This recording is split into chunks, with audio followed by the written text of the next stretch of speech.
जय Hind, welcome to the hunter सारा।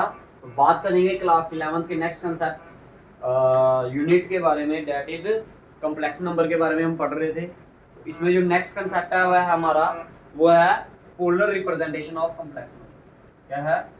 Polar representation of complex number. देखिए जी, समझिएगा। Polar representation of complex number होती है। देखिए, अगर मान लीजिए हमारे पास कोई कम्प्लेक्स नंबर है z इक्वल्स टू क्या, x प्लस आयोटा वाई। क्या है? z equal to x plus iota y. ठीक है, मान लीजिए नॉन जीरो कम्प्लेक्स नंबर है, मतलब ये जीरो के बराबर नहीं है। ठीक है, नॉन जीरो है। तो ये तो आप इसको क्या सिंपल रिप्रेजेंटेशन है इसकी कि अगर हम इसको ग्राफ पे ड्रा करने की कोशिश करें, ये आ गई आपकी x एक्सिस, ये आ गई आपकी क्या, y एक्सिस। हमेशा याद रखना, जो x एक्सिस होती है उसको हम बोलते हैं रियल एक्सिस। कौन सी? Real axis. जो y एक्सिस होती है उसको बोलते हैं हम क्या, इमेजिनरी। क्या बोलते हैं? Imaginary axis. क्लियर है?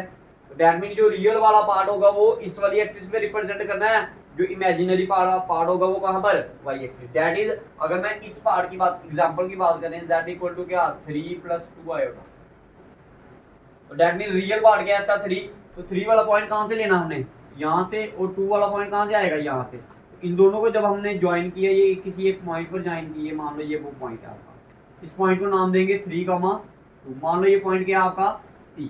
तो हम इसको इस तरह से रिप्रेजेंट कर सकते हैं। पेपर में आपको कई बार बोल सकता है, आपको ऐसे पॉइंट दे दिया, मान लो माइनस, इधर कोई वैल्यू दे दी आपको -4, 3, ये वैल्यू दे दी आपको। ठीक है, उसने बोला convert this coordinate into a complex form. तो याद रखना, पहला वाला आपका रियल पार्ट होता है, दूसरा वाला आपका क्या होता है, complex part. That mean z की वैल्यू क्या आएगी आपके पास, -4 + 3 आयोटा। तो अब इधर से एक चीज आप समझिए, देखो इधर आपको पता है x एक्सिस भी क्या है, पॉजिटिव, और y एक्सिस भी क्या, 4 क्वाड्रेंट होते हैं हमारे पास बेसिकली। कितने क्वाड्रेंट होते हैं? 4, 3, और ये आ गया आपका 4। क्लियर? आपको पता होना चाहिए ये क्या है आपका फर्स्ट क्वाड्रेंट, ये सेकंड क्वाड्रेंट, ये थर्ड, और ये फोर्थ। इधर आपका रियल वाला पार्ट भी पॉजिटिव और इमेजिनरी पार्ट भी क्या है, पॉजिटिव।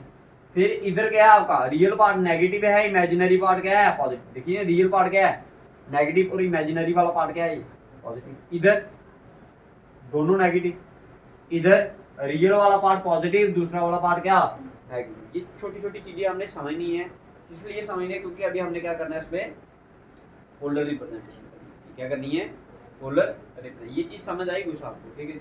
अच्छा देखिए, इसमें फिर जब पोलर रिप्रेजेंटेशन होती है ना, इसी z की मैंने अगर पोलर रिप्रेजेंटेशन करनी है तो वो मैं कैसे करूँगा, लिखेंगे z इज इक्वल्स टू क्या, r into cos theta plus iota sine theta.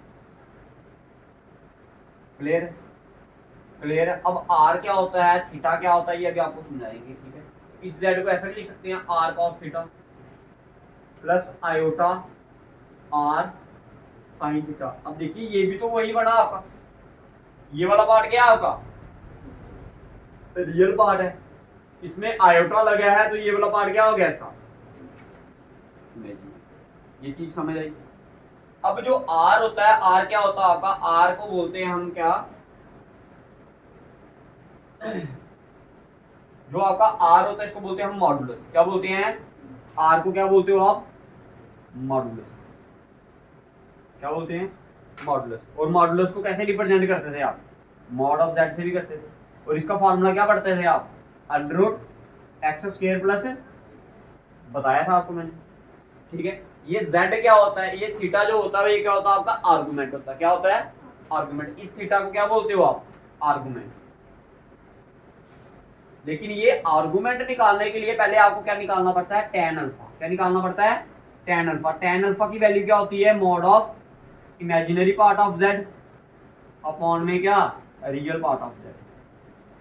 समझ आया मैंने क्या बोला, imaginary part of z upon में रियल पार्ट ऑफ z।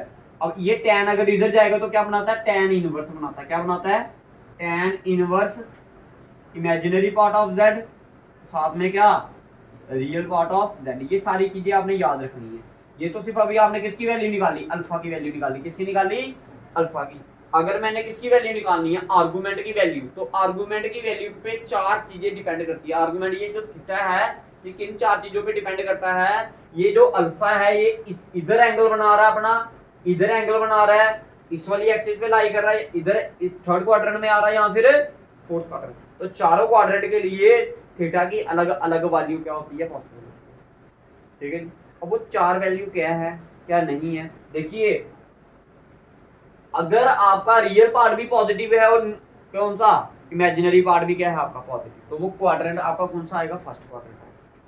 अगर आपका अल्फा कहां पर लाई कर रहा है, फर्स्ट क्वाड्रेंट, दैट मीन आपका जो ये आर्गुमेंट है ये कौन से क्वाड्रेंट में लाई कर रहा है, फर्स्ट क्वाड्रेंट में। जो थीटा होगा उसकी वैल्यू क्या होगी, theta is equal to alpha, जो मतलब अल्फा होगा वही क्या होगा आपका थीटा होगा। क्लियर?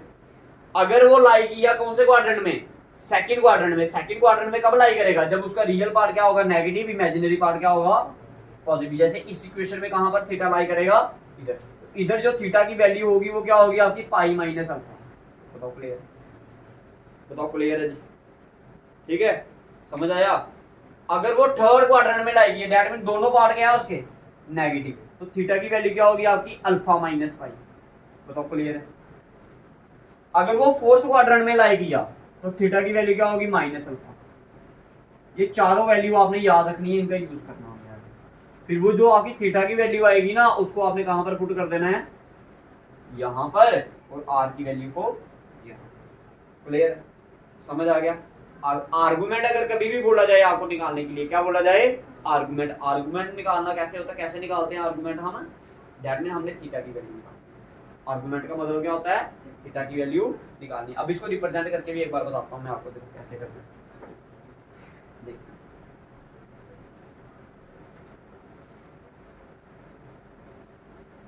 मान लो ये आपका क्या है, ये आपका पॉइंट है पी, क्या है, एक पॉइंट पी है, इधर आपके पॉइंट लाई कर रहा है। ठीक है, कहां पर कर रहा है, यहाँ। इसको बोलते हैं पी ऑफ जेड। क्या बोलते हैं, polar coordinates of polar order pair of Z.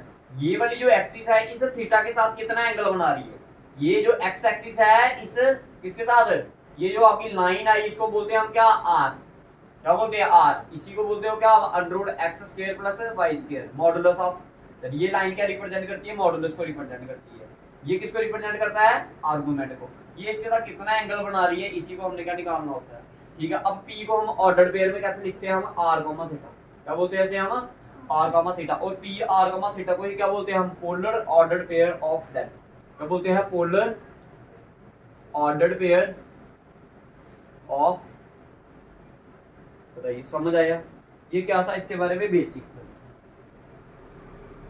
ये क्या था इसके बारे में, क्लियर है? ठीक है जी, समझ आया? ठीक है, क्वेश्चन करें, एक क्वेश्चन करते हैं फिर, ताकि आपको समझ आ जाएगा। ठीक है, इंट्रोडक्शन में क्वेश्चन करते हैं, तो आना ही हमने और जल्दी